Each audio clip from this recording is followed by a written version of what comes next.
Their heads are hairy, their backs are hairy, and their bony legs are hairy, way down to their little hoofs. But their snouts are soft and pink. One day, the three little javelinas trotted away to seek their fortunes. In this hot, dry land, the sky was almost always blue. Steep purple mountains looked down on the desert where the cactus forest grew. Look at the purple mountains. Soon the little javelinas came to a spot where the path divided, and each one went a different way.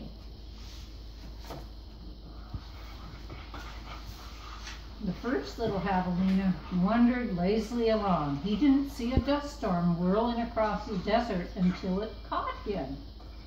The whirlwind blew away and left the first little javelina sitting in a heap of tumbleweeds.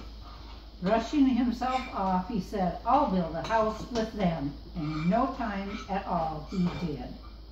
And he's on number 1 Tumbleweed Avenue.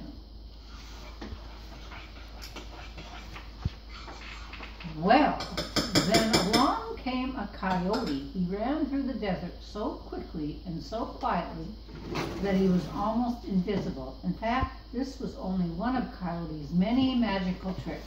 He laughed when he saw the tumbleweed house and smelled the javelina inside. A tender, juicy piggy, he thought.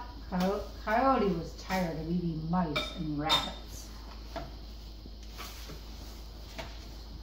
He called out sweetly, little pig, let me come in."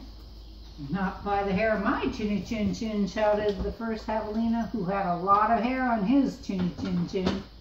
"Then I'll huff and I'll puff and I'll blow your house in," said Coyote. Then he huffed and he puffed and he blew the little tumbleweed house away. But in all the hullabaloo, the first little javelina escaped and went looking for his brother and sister. Coyote, who was very sneaky, tiptoed along behind. The second javelina walked for miles among great, giant big cactus plants called saguaros. They held their ripe red fruit high in the sky, but they made almost no shade, and the little javelina grew hot. Then he came upon a Native American woman who was gathering sticks from inside a dried up cactus. She planned to use these long sticks called saguaro ribs to knock down the sweet cactus fruit. The second little javelina said, "Please, may I have some sticks to build a house?" "Ahu," she said, which means yes in the language of the desert people. There's your rattlesnake. When he was finished building his house, he lay down in the shade. Then his brother arrived, panting from the heat, and the second little javelina moved over and made a place for him. And they put up a sign that said, "Do not disturb."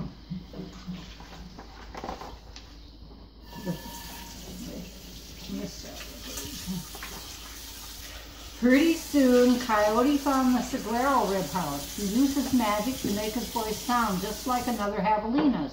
What's that? Those are chaffs.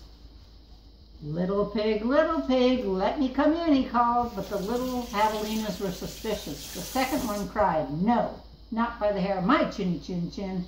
"Bah," thought Coyote, "I'm not going to eat your hair." Then Coyote smiled, showing off all his sharp teeth. "I'll huff and I'll puff and I'll blow your house in." So he huffed and he puffed, and all the saguaro ribs came tumbling down. But the two little javelinas escaped into the desert. Still not discouraged, Coyote followed.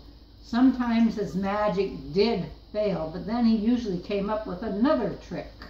Here he is sneaking up on them. The third little javelina trotted through the beautiful Palo Verde trees with green trunks and yellow flowers. She saw a snake sliding by, smooth as oil. A hawk floated around and around above her. Then she came to a place where a man was making adobe, bricks from mud and straw. The bricks lay on the ground, baking in the hot sun. The third little javelina thought for a moment and said, "May I please have a few adobes to build a house?" "Sí," answered the man, which means yes in Spanish, the brickmaker's language. So the third javelina built herself a solid little adobe house, cool in summer and warm in winter. When her brothers found her, she welcomed them in and locked the door behind them. Coyote followed their trail.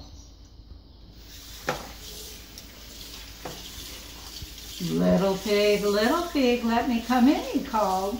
The three little javelinas looked out the window. This time Coyote pretended to be a very old and weak coyote with no teeth and a sore paw. But they were not fooled. "No, not by the hair of my chinny chin chin," called back the third little javelina. "Then I'll huff and I'll puff and I'll blow your house in," said Coyote. He grinned, thinking of the wild pig dinner to come. "Just try it," shouted the third little javelina. So Coyote huffed and he puffed, but the adobe bricks did not budge. Again Coyote tried.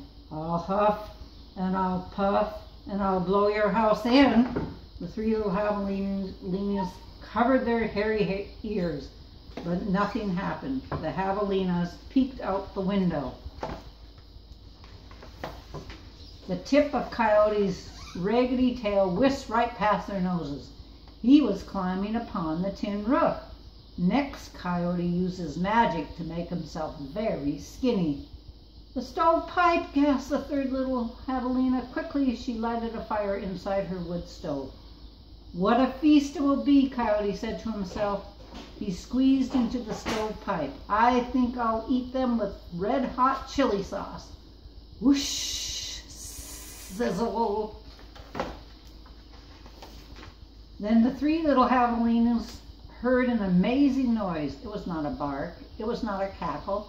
It was not a howl. It was not a scream. It was all of those sounds together. Yip, yip, yip, yip, yow, wow, wow. Away ran a puff of smoke shaped like a coyote. The three little javelinas lived happily ever after in the adobe house. And Another javelina. Yeah, another coyote, huh? What is he? He's howling. Why? He's howling in the moonlight. Why howling in the moonlight? Well, he's calling to all the other coyotes. But they're not going to bother those javelinas, are they? And if you ever hear a coyote's voice way out in the desert at night, well, you know what he's remembering. He's remembering he got almost killed going down the chimney.